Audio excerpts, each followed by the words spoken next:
بسم اللہ الرحمن الرحیم ان اللہ اصطفیٰ آدم و نوحا و آل ابراہیم و آل عمران علی العالمین۔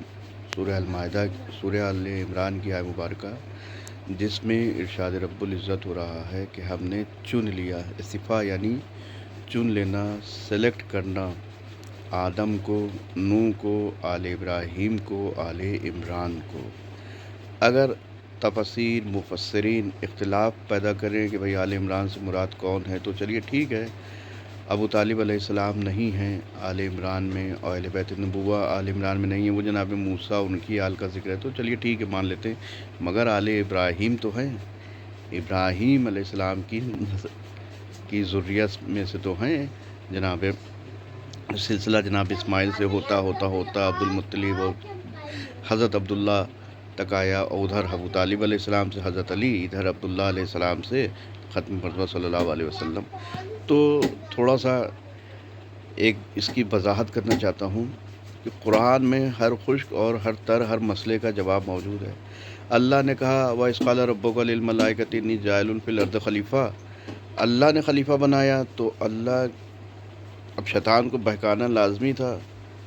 اب شیطان نے بہکایا تو اپنے خلیفہ لوگوں نے اللہ کے مقابلے میں کھڑے کر دیے، جیسے بت بنائے، ہے نا، اللہ نے کہا میری عبادت کرو تو لوگوں نے، مشرکین نے اپنے بت بنا کے کھڑے کر دیے۔ پھر اس کے بعد جو ہے اب اللہ نے کہا کہ میں چنتا ہوں، اصطفیٰ یعنی اللہ نے کیا فرمایا کہ میں نے چن لیا آدم کو، نوح کو، آل ابراہیم، آل عمران کو چن لیا۔ اب لوگ اپنا اپنا چننے لگے۔ تو خلاصہ بات کا یہ ہے کہ اللہ کے مقابلے میں ہر چیز آتی ہے۔ اللہ نے خلیفہ بنایا، لوگوں نے خلیفہ بنایا، اللہ نے چنا تو شیطان نے دوسروں کو چنوا دیا۔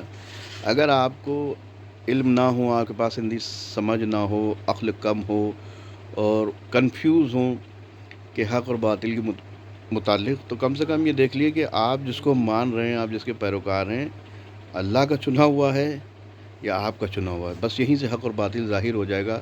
اگر آپ کہیں گے نہیں ہم نے چن لیا، اگر کوئی نعرہ بلند ہو رہا ہے کہ ہم نے چنا، چاہے وہ سقیفہ ہو یا اور دور ہوں، چنا، جیسے سامری کا حضرت ہارون علیہ السلام موجود تھے لیکن لوگوں نے سامری کو چنا، پھر اس کے بچھڑے کو چنا، تو اللہ چنے گا، اور اللہ کے مقابلے میں شیطان اپنے نمائندے پیش کرے گا اور لوگوں سے چنوائے گا۔ تو یہ بھی اللہ، اب بھلے ہی نماز تہجد پڑھ رہا ہو، قرآت بہترین ہو، دعات بہترین ہو، اس کا اول وقت ہو، فضیلت کا وقت ہو نماز کا، ہر کام کرے گا، مگر اللہ اس کو گناہ گار سمجھتا ہے، کیونکہ اس نے اللہ کے امر میں اس نے شرک کیا، شریک ہوا۔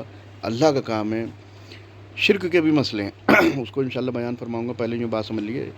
خلاصہ بات کا یہ ہے کہ اگر آپ اپنا نمائندہ اللہ کے مقابلے میں کھڑا کر رہے چنے والا، تو آپ گمراہ ہیں، آپ باطل پہ ہیں، آپ کو اختیار نہیں ہے چننے کا۔ اگر آپ کا نعرہ بلند ہے کہ ہم نے چنا، یا کوئی بھی ہو، تو اب جیسے سقیفہ میں دیکھ لیے، یا یہ رسول بلغ آیت نازل ہو گئی تھی، لیکن لوگوں نے اپنے خلیفہ اللہ کے مقابلے میں کھڑا کر دیے۔ آیت الکرسی آپ پڑھتے ہیں، اللہ ولی الذین آمنوا یخرجہم من الظلمات الی النور والذین کفروا اولیاءہم الطاغوت۔ اولیاء کیا ہے یہاں پہ؟ اولیاء ہے جمع، ولیوں کی جمع، پلورل جسے بولتے ہیں۔ ایک وچن ہندی میں بہو وچن، یعنی ایک سے زیادہ چیز کو بہو وچن اور پلورل اور جمع بولتے ہیں۔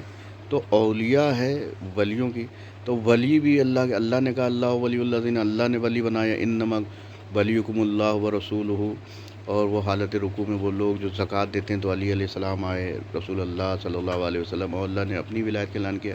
اب لوگوں نے اللہ کے مقابلے میں، رسول کے مقابلے میں، علی کے مقابلے میں ولی بنا دیے۔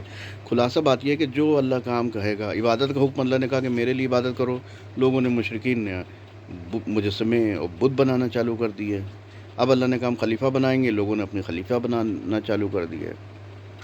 اللہ نے کہا ہم نے چن لیا، تو لوگوں نے دوسروں کو چن لیا اللہ کے مقابلے میں، بھلے ہی وہ اب نماز پڑھ رہے ہوں، لا الہ الا اللہ محمد رسول اللہ کہہ رہے ہوں، لیکن خلاف ورزی ہو رہی اللہ کی۔ تو اس پہ میں نے کہا تھا کہ میں ابلیس نامہ اپلوڈ کروں گا، لیکن وقت کی وجہ سے نہیں، تاکہ بچوں کو، نوجوانوں کو گمراہی سے بچایا جا سکے۔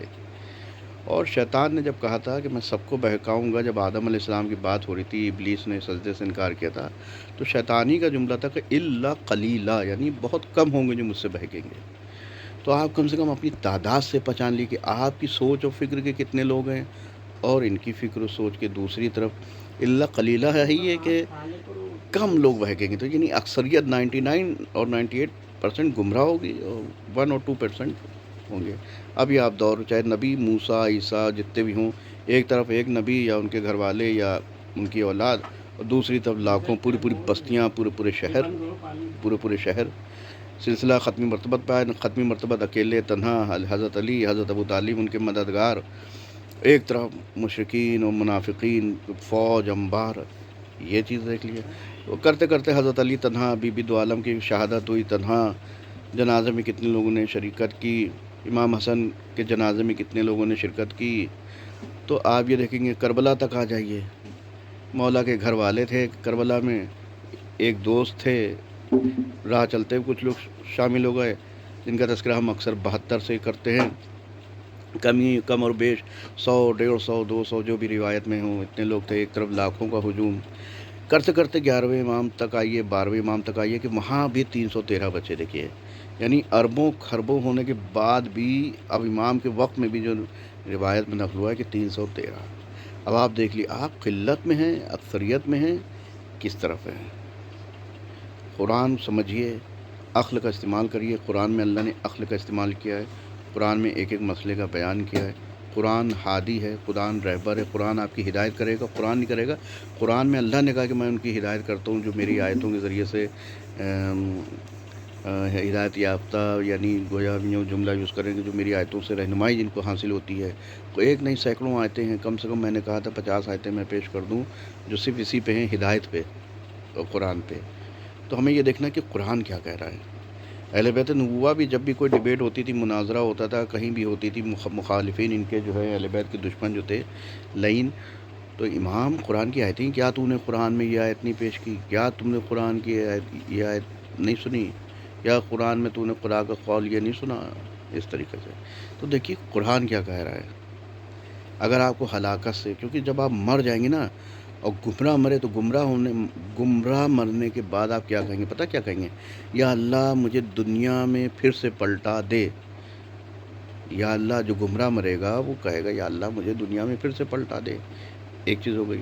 پھر گمراہ جب دوزخ میں جائیں گے، سورہ اعراف ہے، سورہ فرقان ہے، سورہ احزاب ہے، جب گمراہ دوزخ میں جائیں گے تو جن کی وجہ سے گمراہ ہوئے ان پہ دوگنا اور دوہرا عذاب کی ڈیمانڈ کریں گے۔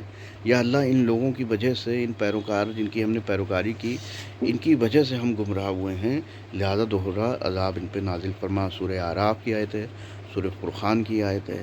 اچھا دیکھیے اکثر ہوتا کیا ہے، ہم لوگ راستہ چل رہے ہیں، اور راستے میں ہندو، مسلم، سنی، شیعہ، سکھ، عیسائی، کوئی بھی دھرم کا ہے، کہیں بائک کا اسٹینڈ لٹکا ہوا ہے، کہیں کسی کا پلو ہے، کہیں کسی کا برقع ہے، چادر ہے، ساری ہے، بنا دھرم، بنا کسی بھید بھاؤ کے ہم اس کی مدد کرتے ہیں کہ بھیا وہ بائک کا اسٹینڈ سمیٹ لیجئے، اور آپ کا پلو، آپ کی چادر اس پہ ہے، بائک میں پھنسنا، جان بچانے مدد کرتے ہیں۔ ہیلپنگ نیچر انسان کے اندر اللہ نے رکھا ہے۔ مگر اب یہی لوگ جب دھرم کی بات آتی ہے تو یہی لوگ کاٹنے پہ اتار ہوئے جاتے ہیں۔ ہندو، مسلم، سنی، شیعہ، جتنے بھی دھرم ہیں، اگر آپ دھرم کے معاملے میں ان کی رہنمائی کریں گے، اب وہ کہے گا نہیں تم میرے دھرم کے خلاف بول رہے ہو، میرے عقیدے کے خلاف بول رہے ہو، تو ہم تمہیں کاٹ دیں گے، مار دیں گے۔ سبب کیا ہے اس کے پیچھے؟ اس کے پیچھے ہے کہ شیطان نے گمراہ کر دیا، برین واش کر دیا ہے۔ ٹھیک ہے، یہ اتنا سا ویڈیو ہے۔